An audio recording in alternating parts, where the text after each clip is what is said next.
कि भैया यहाँ के लोग सब बटुरियाए मारी दो चार झापड़ हाथ मारी नहीं, ऐसा नहीं ना कि नहीं मारे। जवाबदेही तय करने के लिए और हल्के के जो दरोगा हैं और 2 सिपाही हैं उनको निलंबित भी किया गया है। पुलिस जो रायबरेली पुलिस इस घटना को गंभीरता से ले रही है और किसी भी दोषी को बख्शा नहीं जाए। हालांकि रायबरेली पुलिस का एक चीज साफ तौर पर कहना है कि जिसकी संलिप्तता इस पूरे घटनाक्रम में है उसकी गिरफ्तारी होगी और रायबरेली पुलिस अपनी जवाबदेही को पूर्ण करेगा। कोई सूचना दी से मगर कोई आया नहीं, पुलिस आती जाती थी। पुलिस आती जाती थी। हाँ। एक भी बार ऐसा हुआ कि जब यहाँ पे घटना हो रही थी तो पुलिस यहाँ से निकली हो सामने से? निकली सब भैया। रायबरेली पुलिस का कहना है कि डायल 112 के दरोगा व सिपाही सहित लगभग 5 ऐसे पुलिसकर्मी हैं जिनके ऊपर निलंबन की कार्रवाई की गई है। उसमें दलित समुदाय के भी युवक हैं, पिछड़ी जाति के भी लड़के हैं, स्वर्ण के भी हैं। इसमें ऐसा कुछ भी नहीं है कि किसी को जातिगत आधार पर हत्या की गई है और जातिगत आधार पर अभियुक्त।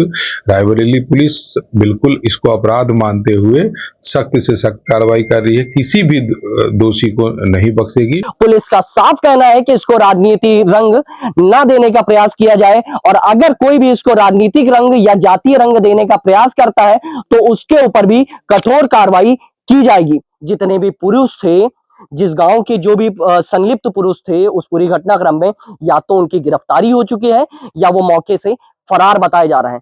एक ऐसा ही घर यहाँ पे मौजूद है, मैं आपको दिखाने का प्रयास करूंगा, जिस घर पर अब कोई भी नहीं है। इस घर में रहने वाले लोग मौके से फरार हैं। यानी इस बात का अंदाजा और अंदेशा लगाया जा सकता है कि पुलिस की कार्रवाई से हड़कंप जरूर मचा हुआ है। वहीं एक तरफ आपको और दिखाने का प्रयास करूंगा, यहाँ पर जो थाने की फोर्स है वो लगातार घटना स्थल पर पहुंच रही है, दबिश डाल रही है और कोशिश कर रही है इस चीज की शिनाख्त करने की कि उस पूरी घटनाक्रम में कितने लोग संलिप्त थे। रायबरेली में हुए दलित युवक हत्याकांड का मामला अब लगातार तूल पकड़ता जा रहा है। इस पूरे प्रकरण पे पुलिस लगातार कार्रवाई भी कर रही है, पर उन कार्रवाइयों को बताने से पहले हम आपको ले चलते हैं सीधे घटना स्थल पर। हम मौजूद है रायबरेली के रेलवे ट्रैक जो ईश्वरदासपुर हाल्ट के पास में जो ट्रैक है जहां पर ये शव बरामद हुआ था।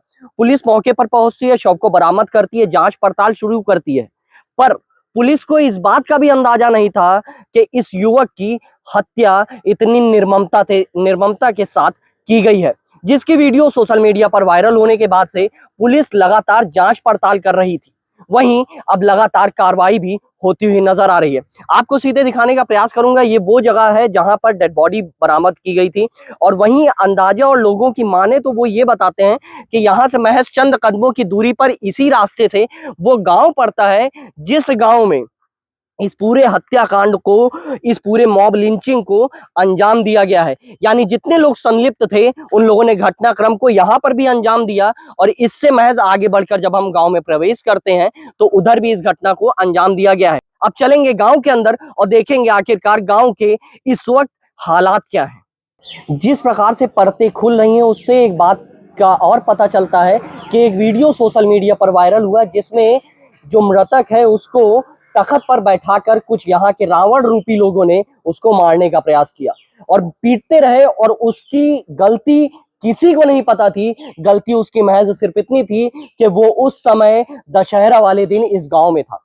हालांकि आपको दिखाने का प्रयास करूंगा कि ये वो तख्त है जहां पर उसको बैठा के मारने पीटने का जो कृत्य है वो यहाँ पे किया गया, जिसकी वीडियो वायरल हुई।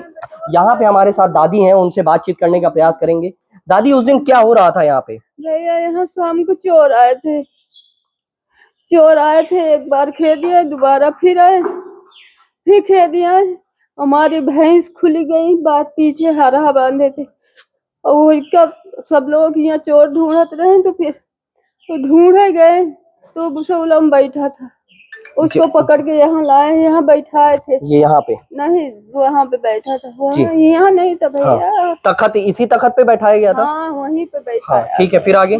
फिर भैया यहाँ के लोग सब बटुरियाए मारी दो चार झापड़ हाथ मारी नहीं, ऐसा नहीं ना कि नहीं मारे, मगर भैया यहाँ से वापस पायरन से चल के गया, कहा हमारे 3 लोग वहाँ बैठे हैं लाइन पे, हमको वहीं से ले जाते हैं।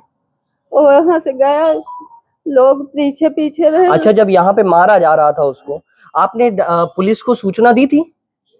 भैया हम तो सूचना हम अंदर निकल नहीं भैया, माँ भैया भागे पीछे अटरिया पर जाए कि चोर आए, यही का पकड़ ली न और आ जाए तो घर में घुसिया में। कोई सूचना दी से मगर कोई आया नहीं। पुलिस आती जाती थी। पुलिस आती जाती थी। हाँ। एक भी बार ऐसा हुआ कि जब यहाँ पे घटना हो रही थी तो पुलिस यहाँ से हाँ, निकली हो सामने से? निकली सब भैया, तब निकली थी? निकली थी, बता रहे बच्चे। हम यहाँ नहीं आए, हम अंदर ही रहे। आपको हम पता तो चला ऐसे- कि पुलिस यहाँ से निकली हाँ, है? लोग बता रहे हैं कि पुलिस यहाँ से निकलती थी। चलिए यहाँ पे भैया निर्दोष, माँ बेटा निर्दोष। क्या आपके यहाँ से भी कोई गया है? हमारे बेटवा के ले गए, मैं आदमी के ले गए, हमारा आदमी के छोड़ने बेटवा को मैं। क्या नाम है आपके बेटे का? अनुज कुमार। अनुज कुमार नाम है। हालांकि यहाँ पे महिला मौजूद है, उन्होंने एक चीज की तो पुष्टि की कि उस युवक को यहाँ पर मारा जरूर गया है, पर सबसे बड़ा सवाल ये होता है क्या कानून को हाथ में लेने के लिए ये मैसेज कन्वे किए जा रहे थे? क्या जो युवक यहाँ पर उस युवक की पिटाई कर रहे थे, उनका क्या इतना ही फर्ज बनता है कि वो किसी को मार पीट कर उसको मौत के घाट उतार दें? हालांकि इस जगह के बाद हम पहुंचेंगे गांव के पास और गांव में देखेंगे कि आखिरकार गांव के हालात कैसे हैं और वहां के लोगों का क्या कहना है। 2 अक्टूबर यानी वो तारीख जब दशहरे में रावण का दहन हो रहा था, जहां पूरे देश में रावण का दहन हुआ, पर कुछ ऐसे भी अराजक तत्व थे जिन्होंने रायबरेली के ऊंचाहार में एक बड़ी घटना को अंजाम दे दिया। यानी रायबरेली के ऊंचाहार में मॉब लिंचिंग की घटना सामने आई है। उसकी वीडियो वायरल होने के बाद से हड़कंप सा मचा हुआ है। जहां एक तरफ राजनीतिक गलियारों में सरगर्मियां बढ़ी हैं, वहीं पुलिस के लिए भी माथापच्ची बढ़ चुकी है, क्योंकि जिस प्रकार से इस पूरी घटना को अंजाम दिया गया और जिस प्रकार से नृशंसता पूर्वक उस युवक की हत्या की गई, वो बताती है कि मानवता किस प्रकार से मर चुकी है। ये वीडियो हम आपको नहीं दिखा सकते क्योंकि ये वीडियो आपको विचलित कर सकती है, पर हम इस समय मौजूद है रायबरेली के ऊंचाहार कोतवाली क्षेत्र के एक ऐसे गांव में जहां पर जितने भी पुरुष थे, जिस गांव के जो भी संलिप्त पुरुष थे उस पूरी घटनाक्रम में, या तो उनकी गिरफ्तारी हो चुकी है या वो मौके से फरार बताए जा रहे हैं। एक ऐसा ही घर यहाँ पे मौजूद है, मैं आपको दिखाने का प्रयास करूंगा, जिस घर पर अब कोई भी नहीं है। इस घर में रहने वाले लोग मौके से फरार हैं। यानी इस बात का अंदाजा और अंदेशा लगाया जा सकता है कि पुलिस की कार्रवाई से हड़कंप जरूर मचा हुआ है। वहीं एक तरफ आपको और दिखाने का प्रयास करूंगा, यहाँ पर जो थाने की फोर्स है वो लगातार घटना स्थल पर पहुंच रही है, दबिश डाल रही है और कोशिश कर रही है इस चीज की शिनाख्त करने की कि उस पूरी घटनाक्रम में कितने लोग संलिप्त थे, या जैसे भी लोग उस पूरे वीडियो में साफ साफ देखे जा रहे थे, उनका आखिरकार उस पूरी घटनाक्रम में क्या रोल था।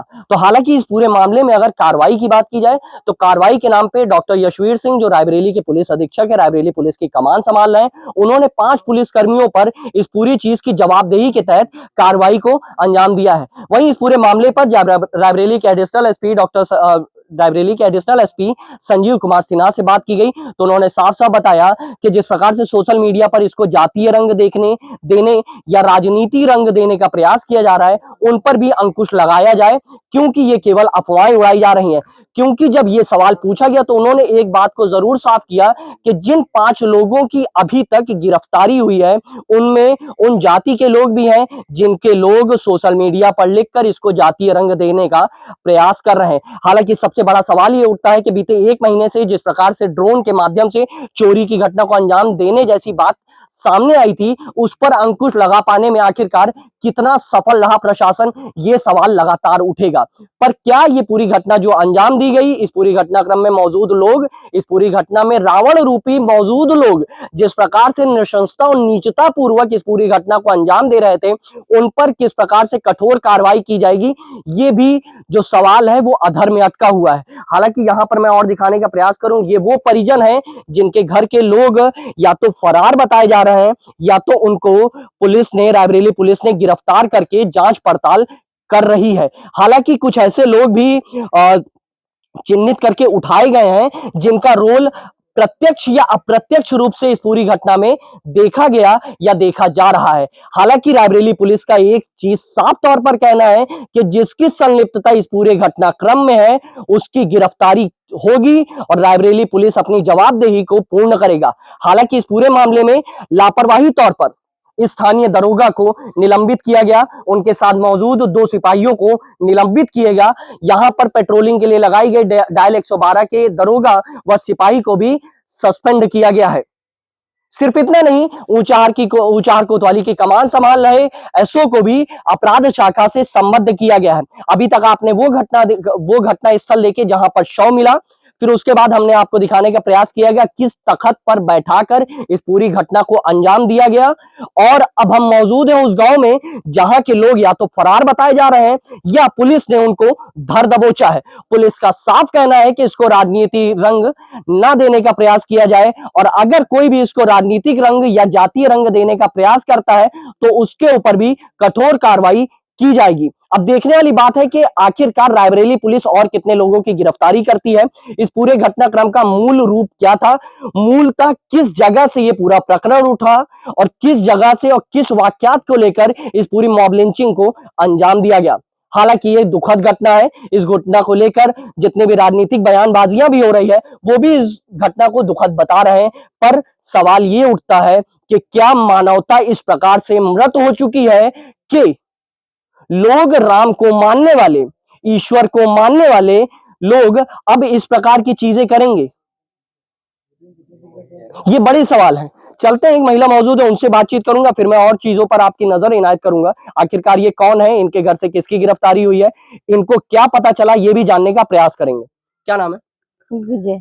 विजय नाम। किसकी गिरफ्तारी हुई है आपके यहाँ? विजय का। विजय की गिरफ्तारी हुई। आपका क्या नाम है? सुनीता। सुनीता। सुनीता जी, क्या पता चला, किस वजह से गिरफ्तारी की गई? अब साहब हम तो जानते रहे ना, अब मैं रोड पर मारी नहीं है, अब हुआ जे रहा हुआ है, अब ये समय गाँव तो मना को होगा नहीं ना, अब हम वही का बता दे। अच्छा, गांव से कितने लोगों की गिरफ्तारी हुई है? अब साहब हम नहीं जाने। तीन जने तो यहाँ से गए हैं, तीन जन की गिरफ्तारी यहाँ से हुई है। बंद है तीन तो जने। क्या लगता है ये जो घटना हुई है, घटना की वीडियो देखा आपने? देखा तो है, मुला हमें घर के मन को चेहरा नहीं ना, मुझे गवाही नहीं हुआ, चेहरा का दिखाई। हालांकि महिला का भी साफ कहना है कि उन्होंने भी वीडियो देखा, उनके चेहरे के एक्सप्रेशन से अंदाजा लगाया जा सकता है कि वीडियो विचलित करने वाली है। पर देखने वाली बात है, गांव से फरार चल रहे लोग, रायबरेली पुलिस की कार्रवाई का कितना असर देखने को मिल रहा है और आगे और क्या असर देखने को मिलेगा, इस चीज को जानने के लिए बने रहे हमारे साथ। अखिल श्रीवास्तव, अनकट न्यूज, आपकी आवाज। सर, ऊंचाहार में अभी घटना हुई, उसका वीडियो वायरल हुआ, इसको लेकर क्या कार्रवाई पुलिस प्रशासन ने की? ऊंचाहार थाना क्षेत्र अंतर्गत एक व्यक्ति को, जो कि अपने एनटीपीसी क्षेत्र में जा रहा था, भ्रमवश उसको चोर समझ करके कुछ ग्रामीणों द्वारा उसकी बेरहमी से पिटाई की गई, जिससे उसकी मौत हो गई। पुलिस ने उस व्यक्ति की शिनाख्त की और वह फतेहपुर का रहने वाला है और तत्काल अभियोग पंजीकृत हत्या की संगीन धाराओं में अभियोग पंजीकृत किया गया और सोशल मीडिया पर जो वायरल वीडियो था उसके आधार पे 5 लोगों को तत्काल शिनाख्त करके गिरफ्तार कर जेल भेजा गया। अन्य लोगों की भी शिनाख्त की जा रही है और शिनाख्त कर करके उनके घरों में दबिश दी जा रही है और इसके अतिरिक्त अन्य भी जो विधिक कार्यवाही कर रही है। पुलिस इस घटना को दुखद मानती है, दुर्भाग्यपूर्ण है और दोषियों के विरुद्ध सख्त कार्रवाई की जाएगी। इसमें किसी भी प्रकार की हिला हवाली नहीं और जवाबदेही तय करने के लिए हल्के के जो दरोगा हैं और 2 सिपाही हैं उनको निलंबित भी किया गया है। पुलिस जो रायबरेली पुलिस इस घटना को गंभीरता से ले रही है और किसी भी दोषी को बख्शा नहीं जाएगा। सर, एक वीडियो वायरल हुई जिसमें राहुल गांधी का नाम लिया गया, वहीं सोशल मीडिया पर जातिगत पोस्ट भी की जा रही है इसको लेकर, तो उसको लेकर पुलिस प्रशासन क्या कह रहा है? जैसा कि मैंने कहा कि यह घटना दुर्भाग्यपूर्ण एवं दुखद है।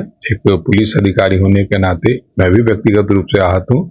इसमें मैं निवेदन और आग्रह करना चाहता हूँ कि यद्यपि मृतक जो है भ्रमवश जो है चोर के समझ के कारण उसकी मृत्यु हुई और दलित युवक था, लेकिन मैं ये भी आपको अवगत कराना चाहता हूँ कि जो अभियुक्त पक्ष हैं उसमें मेरे लिए तो सभी अपराधी हैं, लेकिन आपने जब प्रश्न किया है तो मैं ये बताना चाहता हूँ उसमें दलित समुदाय के भी युवक हैं, पिछड़ी जाति के भी लड़के हैं, स्वर्ण के भी हैं। इसमें ऐसा कुछ भी नहीं है कि किसी को जातिगत आधार पर हत्या की गई है और जातिगत आधार पर अभियुक्त। रायबरेली पुलिस बिल्कुल इसको अपराध मानते हुए सख्त से सख्त कार्रवाई कर रही है, किसी भी दोषी को नहीं बख्शेगी और आपके माध्यम से मैं लोगों से अनुरोध भी कर रहा हूँ कि इसमें किसी भी तरह का जातीय भ्रम न फैलाएं और शांति व्यवस्था बनाए रखने में पुलिस का सहयोग करें।